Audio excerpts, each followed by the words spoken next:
La nutrition, c'est global. C'est à la fois les légumes, et c'est très important de manger des légumes. Mais il n'y a pas que les légumes dans la vie. Il y a aussi les produits sucrés, et c'est important d'avoir certains plats sucrés, et pas n'importe comment. Un excès de sucre blanc raffiné, c'est pas bon pour la santé. Et puis il y a la viande. Et la viande, c'est important, ni trop peu. Mais derrière la quantité de viande se cache aussi la qualité de la viande, son profil nutritionnel, c'est-à-dire notamment la composition des graisses, des acides gras de la viande. Et ça, c'est très important. L'oméga 3 est un acide gras d'une importance capitale et donc essentiel. Essentiel veut dire que nous ne sommes pas en mesure de le constituer nous-mêmes, que nous devons donc l'extraire d'une part de notre alimentation et d'autre part, il s'agit d'un aspect crucial pour le bon fonctionnement de notre corps. Donc nous devons extraire ces acides gras oméga 3 de notre alimentation. Mais que s'est-il passé, disons, les 60 dernières années? Le rapport d'acides gras oméga 6, oméga 3 a complètement changé par rapport à ce que l'on trouvait depuis des millions d'années dans la nourriture de l'être humain, à savoir un rapport oméga 6, oméga 3 de l'ordre de 2 à 3.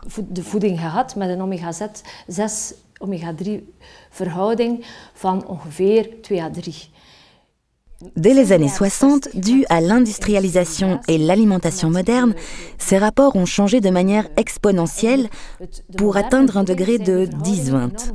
Aux États-Unis, on parle même d'un rapport oméga 6, oméga 3 de l'ordre de 10-30, ce qui nuit vraiment à notre fonctionnement.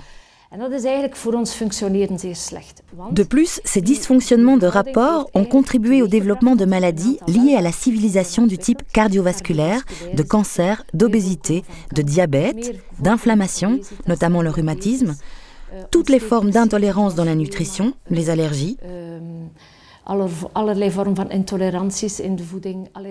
C'est la raison pour laquelle il est important de revenir en arrière et de considérer les méthodes d'alimentation d'antan. C'est pourquoi nous insistons tellement parce que nous sommes mal partis pour le moment.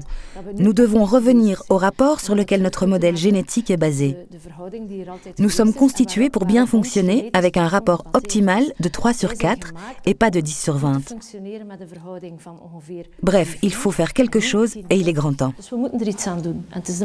On a voulu aller trop vite, produire très intensivement, produire en masse, et donc ça s'est fait au détriment de la qualité nutritionnelle.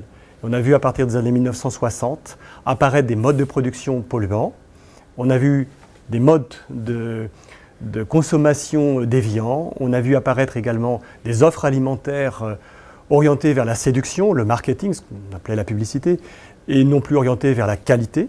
Et voilà. Donc il y a eu vraiment vers les années 50, 1960, une réelle dérive.